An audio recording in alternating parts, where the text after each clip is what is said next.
Siapa sangka, niatku merantau untuk menolong keluarga justru menyeretku pada jalan yang tak pernah kubayangkan. Dari seorang pembantu rumah tangga, aku berakhir menjadi istri majikanku yang kaya raya di tanah Afrika. Namun, malam pertama itu membuatku benar-benar tak berdaya. Assalamualaikum warahmatullahi wabarakatuh. Halo sahabat semua. Semoga kalian selalu diberikan kesehatan, rezeki yang lancar, dan kebahagiaan tanpa henti. Sebelum kita mulai kisah yang penuh haru sekaligus mengejutkan ini, jangan lupa subscribe, like, dan share agar kalian tidak ketinggalan kisah inspiratif lainnya. Aku berasal dari Jawa Timur, dan inilah kisah nyata perjalanan hidupku. Aku berasal dari sebuah desa kecil di Jawa Timur, desa yang dikelilingi sawah hijau dan suara gamelan dari hajatan yang sesekali terdengar di kejauhan. Meski alamnya indah, kehidupan kami sekeluarga jauh dari kata cukup.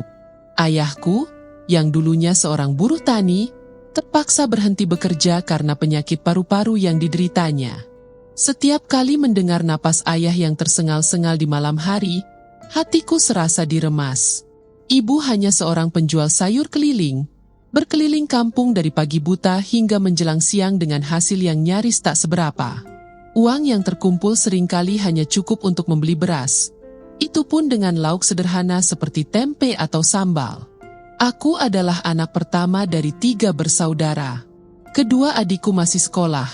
Dan setiap kali aku melihat wajah mereka yang polos saat belajar di bawah lampu minyak karena listrik sering mati, aku merasa memiliki tanggung jawab besar.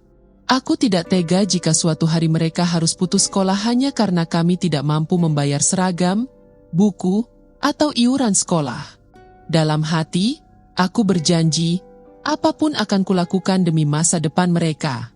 Hari-hari di kampung kerap membuatku gelisah. Aku sering melihat teman-teman sebaya yang sudah merantau, pulang dengan membawa uang, bahkan bisa membangun rumah untuk orang tuanya. Ada rasa iri, ada rasa ingin membuktikan, tapi yang paling kuat adalah tekadku untuk mengangkat derajat keluarga.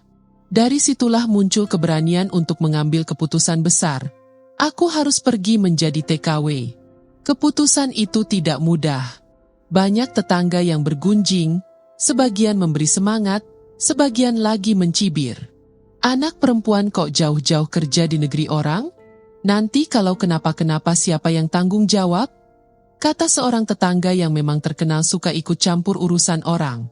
Sementara itu, ibu hanya bisa terdiam. Ia tahu resiko yang akan kuhadapi, tapi ia juga tahu bahwa aku melakukannya untuk keluarga. Malam-malam kami habiskan dengan tangisan pelan, sambil berdoa agar aku dilindungi Allah di tanah rantau. Dengan modal pinjaman dari tetangga, aku mendaftarkan diri melalui agen tenaga kerja. Semua prosesku jalani dengan sabar meski terkadang terasa membingungkan. Yang membuatku benar-benar terkejut adalah ketika tahu negara tujuan kerjaku, Afrika. Dalam bayanganku, Afrika adalah tanah asing yang panas, jauh, dan menakutkan. Namun, aku tidak punya pilihan lain.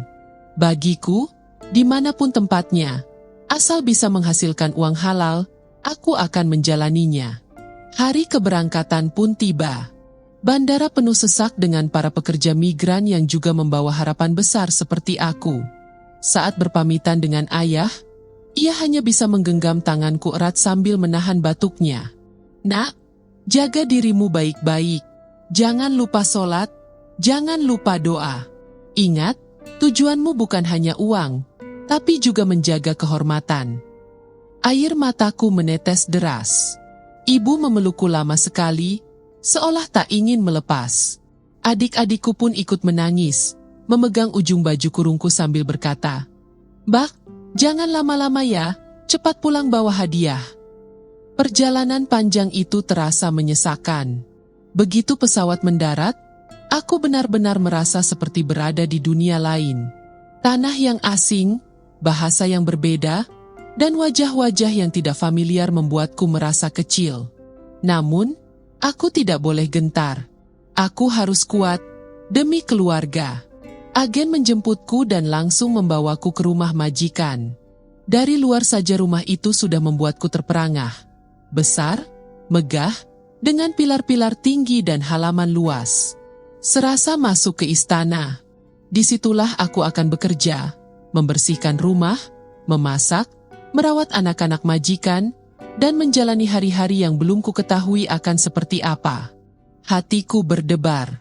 Aku hanyalah seorang gadis desa sederhana, kini berada di rumah seorang bangsawan kaya di Afrika. Aku tahu perjalanan ini baru dimulai, dan aku harus bersiap menghadapi apapun yang akan datang. Namun, tak pernah kubayangkan bahwa di balik pekerjaan ini, takdirku akan berbelok ke arah yang sama sekali tidak terduga. Hari-hariku di rumah megah itu terasa aneh pada awalnya. Setiap sudut rumah penuh kemewahan, dari lantai marmer yang berkilau, chandelier besar yang menggantung di ruang tamu, hingga halaman luas dengan air mancur yang selalu mengalir. Aku, gadis sederhana dari Jawa Timur, merasa canggung berada di tempat seperti itu. Namun, pekerjaan adalah pekerjaan. Aku membersihkan ruangan, memasak, mencuci, dan terkadang menemani anak-anak majikan bermain.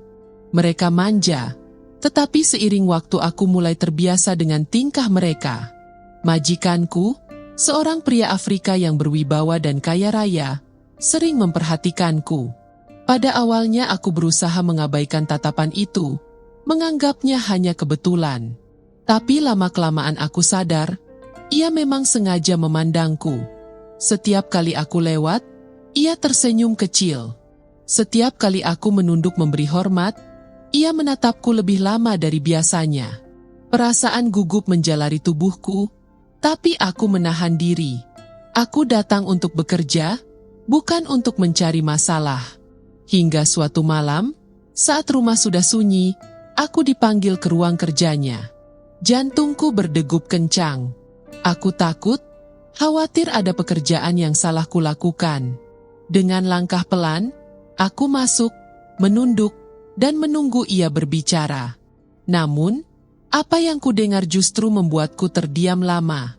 Ia berkata ingin menikahiku. Aku terkejut setengah mati. Kata-kata itu bagai petir yang menyambar di tengah malam. Bagaimana mungkin seorang majikan kaya raya, bangsawan terhormat, ingin menikahi seorang pembantu rumah tangga dari desa kecil di Jawa Timur? Aku menunduk, berusaha memastikan aku tidak salah dengar. Tapi ia mengulanginya dengan tenang, bahkan lebih serius dari sebelumnya. Engkau perempuan sederhana, jujur, dan tulus, katanya dengan suara berat. Aku mengagumimu sejak pertama kali. Aku ingin engkau menjadi istriku, bukan hanya pekerja di rumah ini. Tubuhku gemetar. Aku ingin menolak, tapi kata-katanya terasa begitu meyakinkan. Aku takut, aku bingung, aku bahkan merasa ini mungkin hanya permainan. Namun, ia lalu menyebutkan bahwa ia akan memberikan mahar yang sangat besar, serta kehidupan yang layak. Seketika, wajah keluargaku terbayang di kepalaku, ayah yang sakit, ibu yang lelah berjualan sayur, adik-adikku yang haus pendidikan. Air mataku hampir jatuh di hadapannya. Malam itu aku tak bisa tidur. Pikiranku penuh pertanyaan. Apakah ini jalan keluar yang Allah berikan? Ataukah ini ujian yang harus kujalani? Aku berdoa dalam diam, memohon petunjuk. Aku bukan perempuan yang mengejar harta. Tapi kenyataannya aku sangat membutuhkan uang. Cinta? Aku bahkan belum mengenalnya dengan baik. Yang ada hanyalah rasa takut bercampur harapan. Beberapa hari kemudian, aku memberanikan diri menyampaikan jawaban. Dengan suara lirih, aku menerima pinangannya. Bukan karena aku ingin kekayaanmu, kataku dalam hati, tapi karena aku ingin menyelamatkan keluargaku. Ia tersenyum lega, lalu segera mengatur pernikahan. Hari itu pun tiba. Aku mengenakan kebaya sederhana berwarna putih gading yang disiapkannya, sementara ia berdiri gagah dengan jubah kebesaran. Pernikahan digelar sederhana, tanpa keluarga dariku yang bisa hadir, hanya saksi dari pihaknya. Hati kecilku menangis, tapi bibirku berusaha tersenyum. Aku resmi menjadi istri majikanku, bukan lagi seorang pembantu. Namun, usai akad itu, aku sadar satu hal. Keputusan ini akan mengubah seluruh hidupku. Dan malam pertama yang segera menanti, menjadi pintu awal dari takdir baru yang sama sekali tak pernah kubayangkan. Malam itu akhirnya tiba. Setelah akad sederhana dan resepsi singkat, rumah megah yang biasanya ramai menjadi begitu hening. Aku duduk di kamar pengantin yang luas, dihiasi tirai sutra, bunga segar, dan cahaya lampu redup yang membuat suasana terasa asing. Jantungku berdetak cepat, seolah hendak meloncat keluar. Aku duduk di tepi ranjang, menunduk, jemariku saling menggenggam kencang hingga terasa dingin. Aku tidak tahu harus merasa bahagia atau takut. Sampai detik itu, aku masih sulit percaya. Aku, seorang gadis desa dari Jawa Timur, kini resmi menjadi istri seorang pria kaya raya Afrika. Semua berjalan begitu cepat, hingga aku tidak sempat mencerna. Yang jelas, di hadapanku terbentang jalan hidup baru yang tak bisa lagi kutarik mundur. Pintu kamar berderi terbuka. Ia masuk dengan langkah tenang, wajahnya teduh meski tubuhnya gagah dan besar. Aku menunduk semakin dalam, tubuhku bergetar hebat. Dalam benakku, malam pertama sering digambarkan menyeramkan, penuh paksaan, dan menyakitkan. Aku berdoa lirih, "Ya Allah, lindungi aku malam ini." Namun, apa yang terjadi jauh dari bayanganku. Ia duduk di sampingku tanpa terburu-buru. Tangan hangatnya menyentuh jemariku yang gemetar. "Jangan takut," katanya pelan, suaranya berat tapi lembut. Aku mengangkat wajah sedikit, dan untuk pertama kalinya aku melihat ketulusan dalam matanya. Tidak ada paksaan, tidak ada amarah, hanya ketenangan yang entah bagaimana membuatku perlahan merasa aman. Ia mulai bercerita tentang dirinya, tentang kesepian yang dirasakannya meski bergelimang harta, tentang kagumnya pada ketulusan dan kerja keras yang kulakukan sejak pertama kali masuk rumahnya. Aku hanya bisa terdiam, sesekali meneteskan air mata. Malam pertama itu bukan sekadar tentang tubuh, melainkan tentang hati yang berusaha saling memahami. Meski tubuhku gemetar, perlahan aku luluh oleh sikapnya. Ia memperlakukanku seakan aku benar-benar berharga, bukan sekadar pembantu yang dijadikan istri. Aku merasa dihargai, sesuatu yang tak pernah kubayangkan sebelumnya. Ketakutanku sedikit demi sedikit terkikis, diganti dengan rasa lega yang membuncah. Namun, di balik kelembutan itu, ada pergulatan batin yang membuatku tak bisa tidur setelahnya. Aku bertanya pada diriku sendiri, apakah aku bisa mencintainya dengan tulus? Ataukah aku hanya istri karena uang yang akan dikirim ke keluargaku di Jawa? Bayangan wajah ayah, ibu, dan adik-adikku kembali memenuhi kepalaku. Aku merasa seperti terjebak di antara kewajiban dan perasaan. Malam itu menjadi titik balik hidupku. Dari seorang TKW yang hanya berharap bisa bekerja beberapa tahun lalu pulang, kini aku adalah seorang istri di negeri asing. Tidak ada jalan kembali. Semua yang kulakukan akan menentukan masa depan keluargaku. Aku menutup mata, berbisik dalam hati, "Ya Allah, jika ini jalan yang Engkau pilihkan, kuatkan aku untuk menjalaninya." Dan sejak malam itu, peranku berubah selamanya. Aku bukan lagi hanya seorang pekerja rumah tangga. Aku adalah seorang istri, seorang perempuan yang harus belajar mencintai, menerima, sekaligus bertahan. Tetapi aku tahu, jalan di depanku tidak akan mudah. Karena pernikahan ini bukan hanya tentang aku dan dia, melainkan tentang dua dunia yang berbeda, dua hati yang masih berusaha menemukan tempatnya masing-masing. Hari-hari setelah pernikahan terasa seperti mimpi yang panjang. Aku yang sebelumnya tidur di kamar kecil dekat dapur, kini menempati kamar megah dengan ranjang empuk, jendela besar, dan tirai panjang menjuntai. Setiap pagi, pelayan rumah lain menyapaku dengan hormat, memanggilku, "Madam." Rasanya aneh. Aku, yang dulu hanya TKW, kini dipandang sebagai istri majikan. Namun, di balik semua kemewahan itu, hatiku tetap dihantui rasa canggung. Suamiku, pria Afrika yang kini resmi menjadi pasangan hidupku, memperlakukanku dengan baik. Ia sering menanyakan kabarku, memintaku bercerita tentang kampung halamanku di Jawa Timur, tentang makanan favoritku, bahkan tentang keluargaku. Dari tatapannya, aku bisa merasakan bahwa ia benar-benar tulus ingin mengenalku lebih jauh. Setiap kali aku menyebut nama ayah atau ibu, ia menatapku serius lalu berjanji akan membantuku meringankan beban mereka. Tak lama setelah pernikahan, ia memberikan kabar yang membuatku menangis haru. Ia telah mengirimkan sejumlah uang ke kampung untuk keluargaku. Ibu menelepon dengan suara terisak, menceritakan bagaimana tetangga terkejut melihat rumah kami diperbaiki, bagaimana adik-adikku kini bisa membeli buku baru, dan bagaimana ayah akhirnya bisa berobat ke dokter.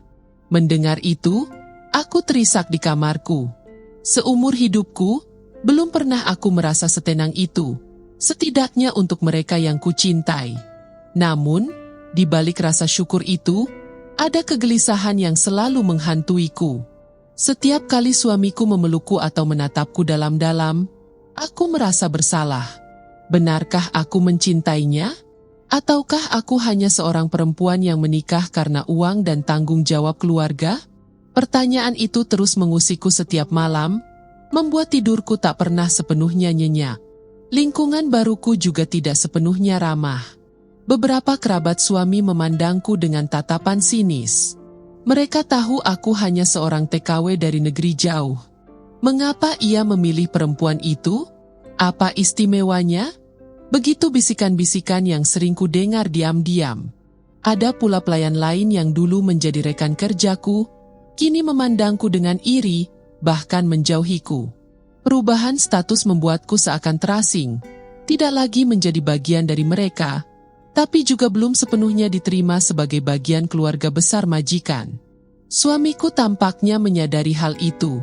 Ia selalu berusaha menenangkanku, mengatakan bahwa aku harus sabar, bahwa cinta dan kesetiaannya akan melindungiku dari segala cibiran. Namun, sebagai perempuan, aku tidak bisa menutup telinga dan hati. Aku sering menangis diam-diam di kamar mandi, berusaha menahan suara agar tak terdengar. Di sela kegelisahan itu, aku mulai mengenal dunia baru. Ia sering mengajakku menghadiri acara keluarga atau pertemuan penting. Aku berdiri di sisinya, mengenakan pakaian anggun yang disiapkannya, tersenyum pada tamu-tamu yang menyapaku. Tapi dalam hati aku merasa seperti boneka, berdiri di tempat yang bukan seharusnya. Aku tidak terbiasa dengan sorot mata banyak orang, apalagi dengan bahasa asing yang tak sepenuhnya kupahami. Meskipun begitu, ada momen kecil yang membuatku sedikit merasa nyaman. Kadang, ketika kami makan bersama, ia meminta aku memasakkan makanan Jawa. Aku membuat sayur lodeh, tempe goreng, atau sambal terasi sederhana. Aneh rasanya melihat seorang pria Afrika kaya raya makan dengan lahap masakan kampungku. Aku mencintai makananmu, katanya sambil tersenyum. Dan saat itu, untuk pertama kalinya aku merasa benar-benar dibutuhkan, bukan hanya sebagai istri di atas kertas, tapi juga sebagai perempuan yang membawa warna baru dalam hidupnya. Namun, semakin lama aku menjalani hidup ini, semakin aku sadar, pernikahan kami bukan hanya tentang dua orang yang berbeda latar belakang. Ini adalah pertemuan dua dunia, dua budaya, dua hati yang berusaha saling memahami. Dan aku tahu, perjalanan ini masih panjang, penuh dengan cobaan yang bahkan belum bisa kubayangkan. Malam pertama yang lembut hanyalah awal, sementara badai yang lebih besar mungkin sudah menunggu di depan. Hari-hari yang kujalani sebagai istri seorang pria kaya Afrika mulai terasa berat. Jika pada awalnya aku hanya canggung, kini aku benar-benar merasakan tekanan yang membuatku hampir menyerah.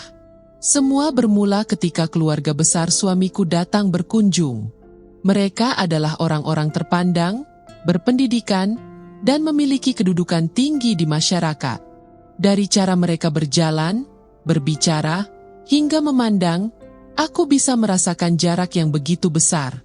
Aku menunduk hormat, berusaha ramah, meski lidahku kaku karena bahasa yang terbatas.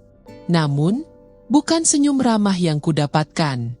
Tatapan dingin, bisikan yang sengaja dikeraskan, bahkan lirikan merendahkan ku terima tanpa henti.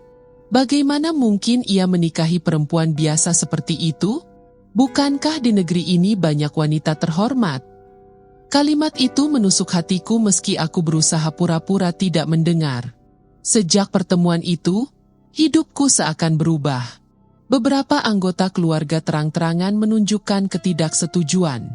Ada yang enggan menyapaku, ada pula yang dengan sinis mengingatkanku bahwa aku hanyalah mantan pekerja rumah tangga.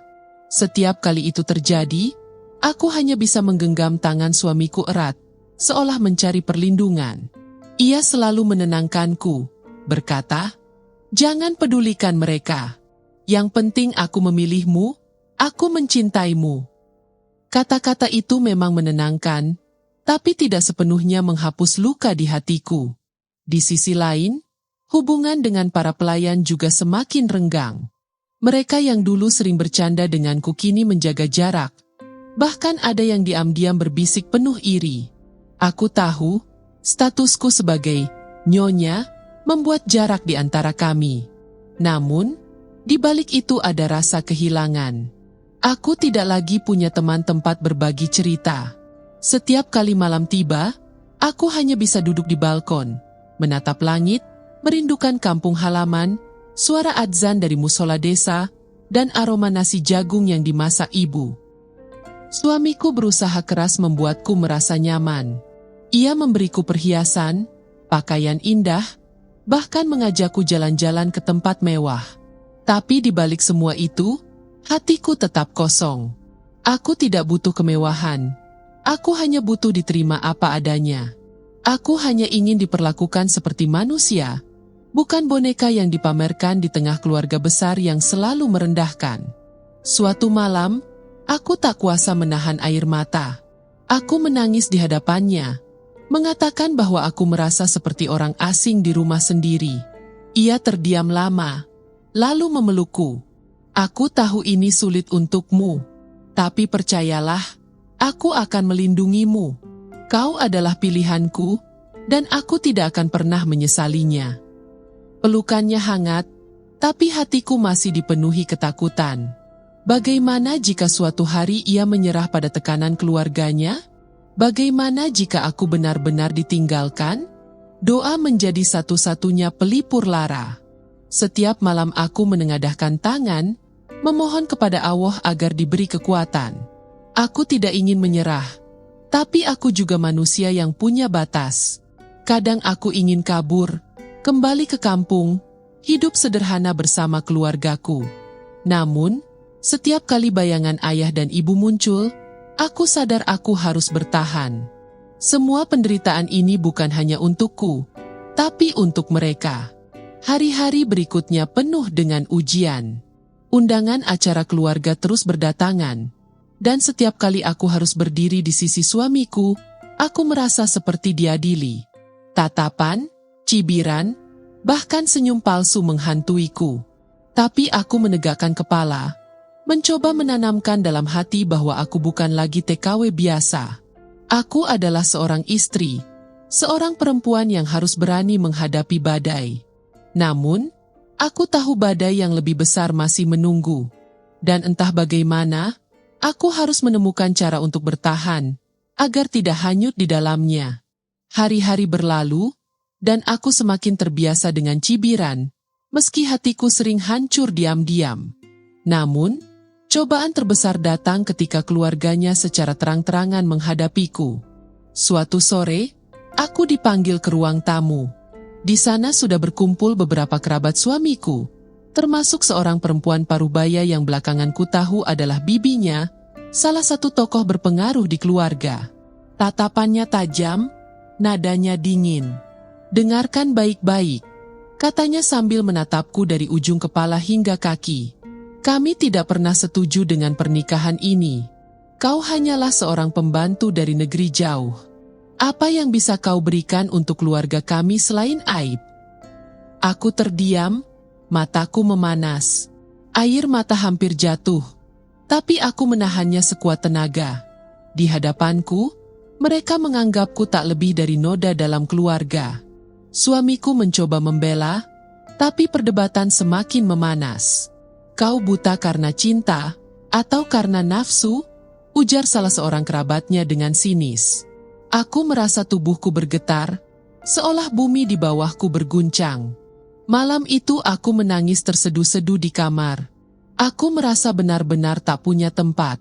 Aku bukan lagi bagian dari kalangan pelayan, tapi juga tidak diterima di lingkaran keluarga.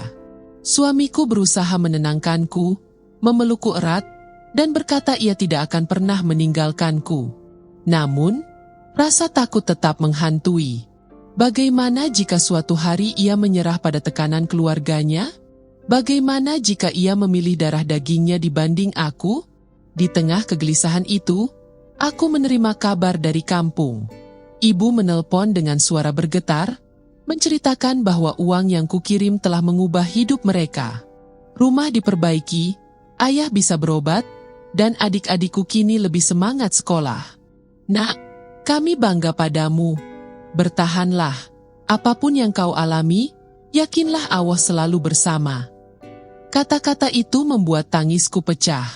Aku sadar, penderitaan yang kurasakan bukan sia-sia. Ada senyum bahagia di wajah orang-orang yang kucintai di desa kecil Jawa Timur.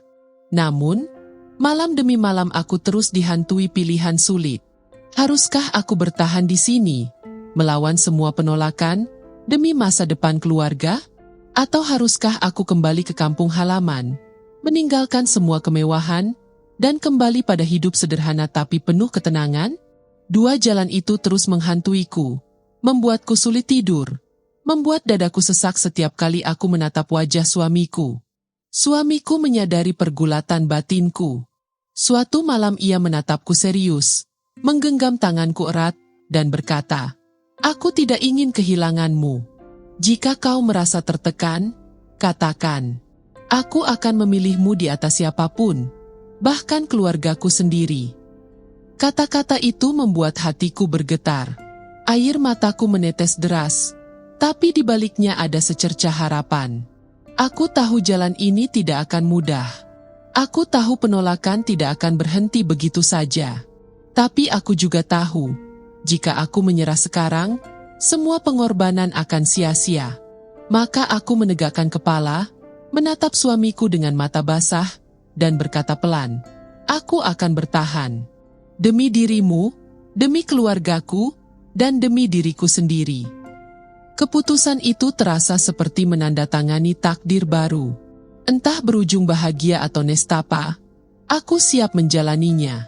Aku hanyalah seorang gadis Jawa Timur yang sederhana, tapi kini aku berdiri di persimpangan besar kehidupan. Dan meski jalanku penuh badai, aku percaya, selama aku berpegang pada doa dan ketulusan, Allah akan menuntunku melewati semuanya. Malam itu, untuk pertama kalinya sejak pernikahan, aku merasa kuat. Bukan lagi gadis kecil yang takut akan cibiran, melainkan seorang perempuan yang siap menghadapi dunia. Itulah kisahku. Seorang gadis sederhana dari Jawa Timur yang awalnya hanya berniat menjadi TKW demi menolong keluarga. Tak pernah terbayangkan bahwa langkahku merantau akan membawaku pada pernikahan tak terduga dengan seorang majikan kaya raya dari Afrika. Dari sekadar pekerja rumah tangga, aku berubah menjadi seorang istri, menghadapi malam pertama yang penuh gemetar, hingga berjuang melawan penolakan keluarga besar suamiku. Banyak yang mengira kebahagiaan hanya datang dari kemewahan. Tapi nyatanya kebahagiaan sejati lahir dari keberanian untuk bertahan, dari ketulusan hati, dan dari doa yang tak pernah putus. Aku memilih jalan ini bukan karena aku kuat, melainkan karena aku percaya Allah selalu memberi kekuatan pada hambanya yang ikhlas. Kini aku berdiri bukan lagi sebagai gadis desa yang rapuh, melainkan perempuan yang belajar menghargai dirinya sendiri. Jalan masih panjang, ujian belum tentu berhenti, tapi aku yakin selama aku berpegang pada doa, aku tidak akan tersesat. Sahabat semua, terima kasih sudah mengikuti kisahku dari awal hingga akhir. Jangan lupa untuk subscribe, like, dan share kisah ini agar semakin banyak orang yang bisa mengambil pelajaran. Semoga kita semua selalu diberikan kesehatan, rezeki yang berkah, dan kekuatan dalam menghadapi setiap ujian hidup. Wassalamualaikum warahmatullahi wabarakatuh.